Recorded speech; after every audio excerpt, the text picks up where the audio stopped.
Good morning students, एक बार फिर सभी लोगों का #BCC में स्वागत है। दोस्तों, आज आप लोग देख रहे हैं NCERT बुक से ही क्लास 9th का जो एक्सरसाइज यानी प्रश्नावली 13.4 से क्वेश्चन नंबर 7 है। तो क्वेश्चन ये है कि दोस्तों, चंद्रमा का व्यास पृथ्वी के व्यास का लगभग 1/4 है। इन दोनों के पृष्ठीय क्षेत्रफल का अनुपात ज्ञात कीजिए।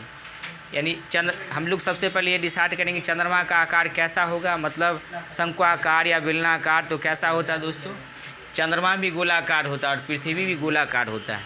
दोनों का आकार, दोनों का जो शेप होता है वो बिल्कुल इस हिसाब से होता है। तो चंद्रमा यहाँ आप लोग को दिख रहा है, फिर पृथ्वी ये है। क्वेश्चन में कि चंद्रमा का जो व्यास है वो पृथ्वी के व्यास का 1/4 है। तो सबसे पहले तुलना हमको किससे करवा रहा है, चंद्रमा का पृथ्वी के साथ। तो जिससे तुलना होता है यानी जिससे कंपेयर करवाया जाता है उसको हम लोग x मान लेते हैं। जैसे कहेंगे कि मेरी आयु किसी दूसरे व्यक्ति की आयु की 2 गुनी है, तो दूसरे व्यक्ति का अगर 10 साल होगा तभी मेरा 20 होगा। तो कभी भी माना हो जाता है वो जिससे कंपेयर है, जिससे तुलना होता है उसको मान लिया जाता है। या दूसरा ये समझ लीजिए कि दूसरे वाले सेंटेंस के दूसरे वाले से, की, का, को, इसी पर हम लोग गौर करेंगे तो हमें मालूम हो जाएगा किसको x मानना है या d मानना है, जो भी मानना हो चर में। तो चंद्रमा का व्यास पृथ्वी के व्यास का, तो सेंटेंस के दूसरे वाले का पर गौर करें, इसके व्यास का 1/4 है। तो इसलिए यहाँ पर मान लें कि माना कि अगर पृथ्वी का व्यास d है तो इसलिए चंद्रमा का व्यास अगर ये इसका 1/4 है तो d का 1/4 हो जाएगा, यानी d/4 होगा। अगर इसका d रहेगा पृथ्वी का व्यास, तो क्वेश्चन में कह रहा है कि इसका 1/4 है, तो इसलिए इसका d/4 हो जाएगा। अब यहाँ दोस्तों बीच बीच में त्रिज्या भी दिख रहा होगा, क्योंकि जब तक त्रिज्या बेलन हो, शंकु हो, गोला हो, अर्धगोला हो, अगर हम त्रिज्या नहीं निकालेंगे तो फिर आंसर पर कैसे पहुँचेंगे। तो इसलिए कभी भी त्रिज्या जो होता है ना, व्यास का आधा होता है। यानी अगर 14 सेंटीमीटर होता व्यास होता है तो उसका त्रिज्या 14 का हाफ हो जाता है, आधा, यानी कि 7 सेंटीमीटर। 28 सेंटीमीटर होता है तो इसका त्रिज्या कभी भी हाफ होता है, 28 का आधा हो जाता है। तो इसीलिए यहाँ पर जो है सो अगर हम d को मान लिए थे तो त्रिज्या इसका आधा हो गया, d/2 हो गया दोस्तों। तो अब उसी हिसाब से चंद्रमा का व्यास d/4, इसका भी हाफ करेंगे तो 1/2। अब देखने से ऐसा लग रहा हो कि ये संख्या हमको मतलब कुछ अलग है, ऐसा कुछ भी नहीं है, या इससे मतलब बड़ी होनी चाहिए, छोटी होनी चाहिए।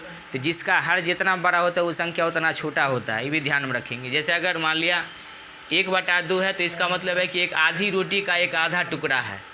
लेकिन यहीं पर अगर 1/4 कह देगा तो समझ लेंगे कि यानी 1/2 है तो समझिए कि रोटी था जिसका आधा टुकड़ा ये वाला भाग है। लेकिन अगर 1/4 कहेगा ना तो इसका मतलब हुआ कि इस रोटी का मात्र ये वाला टुकड़ा है। तो जिसका हर जितना बड़ा होता है वो संख्या उतना छोटा माना जाता है। तो इसीलिए d भी हम लोग निकाल चुके, r भी निकाल चुके। d तो माने थे इसका d, r भी निकल चुका, इसका भी r d/8 निकल चुका। अब आते हैं अनुपात पे, जो क्वेश्चन में कह रहा है कि तो इसके पृष्ठीय क्षेत्रफल का अनुपात बताइए। अब अनुपात में भी एक बात है कि किसको हम ऊपर लेंगे, चंद्रमा के पृष्ठीय क्षेत्रफल को ऊपर लेंगे या पृथ्वी के। तो जिसका चर्चा होगा, जैसे चंद्रमा का पहले चर्चा हुआ इसलिए इसको बट्टा के ऊपर रख देंगे। उसके बाद दूसरी बारी में पृथ्वी है यहाँ, तो पृथ्वी को बट्टा के नीचे, और इसका भी फार्मूला होता है 4π²। तो 4π से 4π कैंसिल पहले ही कर दिए, क्योंकि इसका 4 गुना 22/7 लिखते, इसका वही लिखते थे, इससे पहले ही इसको कैंसिल कर दिए।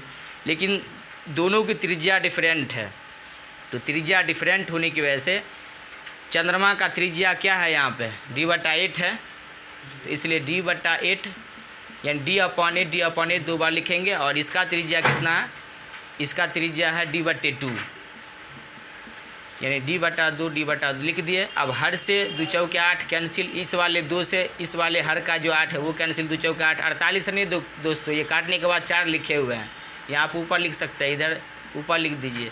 और अंश का d कैंसिल, दोनों का कैंसिल। तो ऊपर में क्या बचा हमें, 1/4 चौके 16, और ये मूल बट्टा है, और इसका बचा 1/1। तो भाग, जब मूल बट्टा का मतलब भाग होता है, इसलिए 1/16 भाग 1/1 आएगा। तो 1/16 गुना 1/1, तो इसका गुना करने से हमें क्या मिलेगा, 1/16। इसलिए इसका रेशियो कितना आ जाएगा, 1:16 हो जाएगा। यानी इसका आंसर जो आएगा वो 1/16, यानी कैलकुलेशन से कर लेने के बाद, तो इसलिए 1:16 इसका आंसर हो जाएगा। ये शायद आंसर सही होगा। फिर दूसरे क्वेश्चन के मिलते हैं, तब तक के लिए धन्यवाद।